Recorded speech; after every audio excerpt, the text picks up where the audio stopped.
Berjumpa lagi dalam permenungan kita edisi Rabu 2 Juni 2021 dalam pekan ke-9 masa biasa. Kita memasuki novena Tubuh dan Darah Kristus hari yang ke-6. Bacaan-bacaan liturgi hari ini, bacaan yang pertama dari kitab Tobit bab 3 ayat 1 sampai 11a, ayat 16 sampai 17a, dan bacaan Injil dari Injil Markus bab 12 ayat 18 sampai 27. Kedua bacaan liturgi hari ini mengantar kita untuk memahami bahwa dunia yang sedang kita jalani ini, dunia di tempat di mana kita berada saat ini adalah dunia yang keras. Dunia yang keras itu ditandai oleh dekadensi, oleh kemerosotan moral.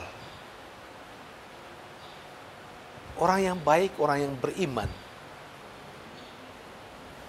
selama masih hidup di dunia yang keras itu, dia akan berhadapan dengan manusia-manusia yang telah mengalami kemerosotan moral, yang mengalami dekadensi moral. Mereka akan berhadapan dengan orang-orang yang akan memfitnah mereka, orang-orang yang akan memperlakukan mereka secara tidak baik.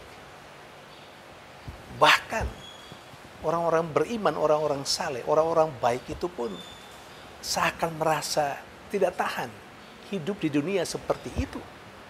Tidak tahan fitnah-fitnah yang dilakukan oleh sesamanya yang ada di sekitarnya terhadap mereka.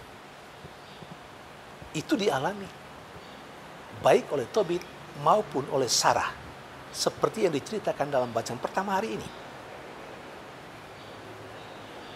Tapi hebatnya, orang yang beriman, orang yang baik, orang yang percaya kepada Allah, kelihatan seperti mereka tidak tahan semuanya itu. Namun, mereka berlari kepada Tuhan. Ini penting. Ketika mereka mengalami hal yang tidak enak, yang membuat mereka merasa tidak nyaman dalam hidup di dunia ini, seakan hampir putus asa. Tapi mereka berlari mencari pemecahan persoalan, solusi atas persoalan yang mereka hadapi, tidak kepada yang lain-lain, tapi kepada Tuhan. Mereka membawa persoalan hidup mereka dalam doa kepada Tuhan.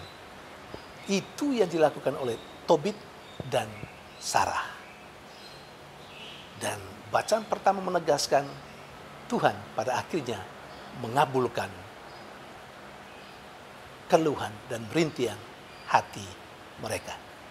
Saudari dan saudara yang terkasih, kita belajar dari Tobit dan Sarah.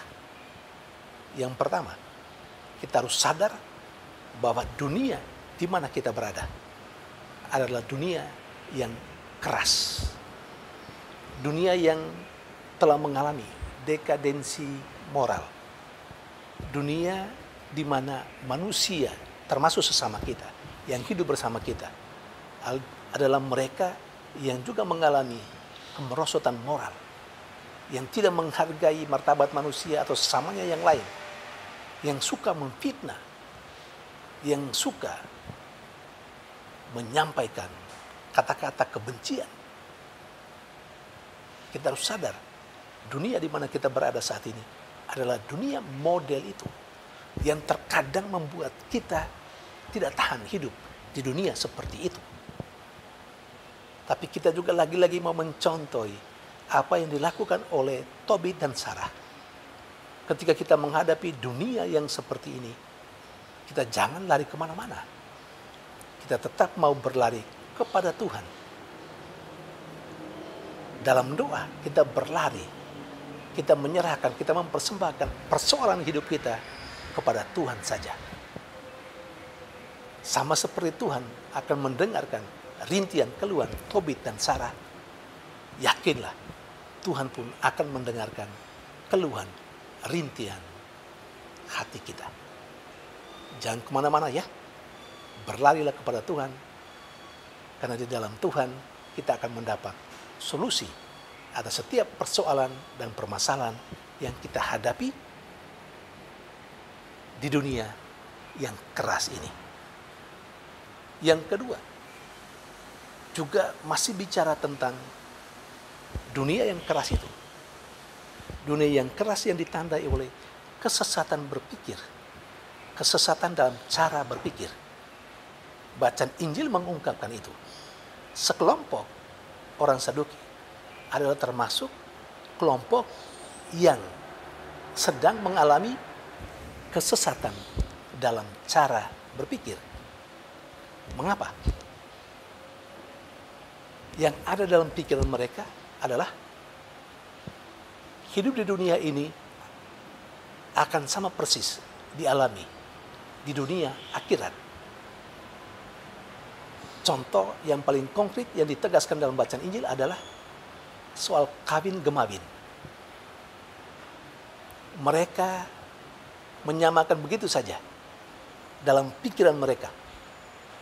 Kawin gemawin itu ada di dunia ini. Dan pada saat atau di hari akhirat juga masih ada kawin gemawin itu. Dan itu mereka ungkapkan dalam pertanyaan mereka kepada Yesus dengan mengambil sebuah contoh. Seorang perempuan sudah bersuamikan 7 orang. Tapi ke-7 orang itu masih bersaudara. Yang pertama memperistri perempuan itu meninggal. Keturunannya belum ada. Yang kedua juga meninggal dan tidak meninggalkan keturunan. Terus seperti itu sampai 7 orang bersaudara itu memperistri perempuan itu. Pertanyaan mereka,